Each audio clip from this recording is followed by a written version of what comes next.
Hello! Today we're going to start reading one of my favorite books by Jane Austen called Pride and Prejudice. This is the Barnes & Noble copy, and if you want to, you can use this to follow along in your own edition, or you can use it kind of as an audiobook, and I am wearing an authentic Regency dress for today's reading, so I'm going to try to get out as many chapters as I can a week, and we'll see how this goes. Chapter 1. It is a truth universally acknowledged that a single man in possession of a good fortune must be in want of a wife. However little known the feelings or views of such a man may be on his first entering a neighborhood, this truth is so well fixed in the minds of the surrounding families that he is considered as the rightful property of some one or other of their daughters. "My dear Mr. Bennet," said his lady to him one day, "have you heard that Netherfield Park is let at last?" Mr. Bennet replied that he had not. "But it is," returned she, "for Mrs. Long has just been here, and told me all about it." Mr. Bennet made no answer.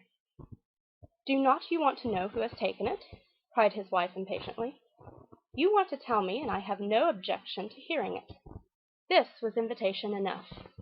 "Why, my dear, you must know. Mrs. Long says that Netherfield is taken by a young man of large fortune from the north of England, that he came down on Monday in a chaise and four to see the place, and was so much delighted with it that he agreed with Mr. Morris immediately that he is to take possession before Michaelmas, and some of his servants are to be in the house by the end of next week."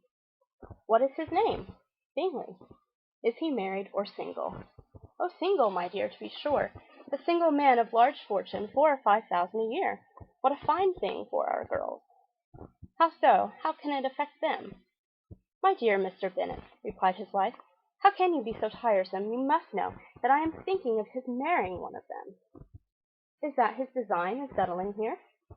"Design? Nonsense! How can you talk so? But it is very likely that he may fall in love with them, and therefore you must visit him as soon as he comes." "I see no occasion for that. You and the girls may go, or you may send them by themselves, which perhaps will be still better, for you are as handsome as any of them. Mr. Bingley might like you the best of the party." "My dear, you flatter me. I certainly have my share of beauty, but I do not pretend to be anything extraordinary now. When a woman has 5 grown-up daughters, she ought to give over thinking of her own beauty." "In such cases a woman has not often much beauty to think of."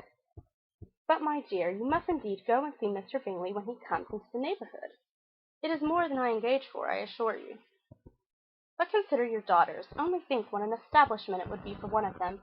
Sir William and Lady Lucas are determined to go merely on that account, for in general, you know, they visit no newcomers. Indeed, you must go, for it will be impossible for us to visit him if you do not." "You are over scrupulous. Surely, I dare say Mr. Bingley will be very glad to see you, and I will send a few lines by you to assure him of my hearty consent to his marrying whichever he chooses of the girls, though I must throw in a good word for my little Lizzie." "I desire you will do no such thing. Lizzie is not a bit better than the others, and I am sure that she is not half so handsome as Jane, nor half so good-humored as Lydia. But you are always giving her the preference."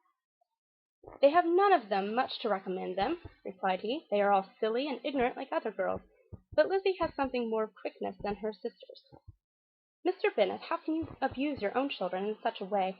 You take delight in vexing me. You have no compassion on my poor nerves." "You mistake me, my dear. I have a high respect for your nerves. They are my old friends. I have heard you mention them with consideration these 20 years at least." "Ah, but you do not know what I suffer." "But I hope you will get over it, and live to see many young men of 4,000 a year come into the neighborhood. It will be of no use to us if 20 should come, since you will not visit them." "Depend upon it, my dear, that when there are 20 I will visit them all."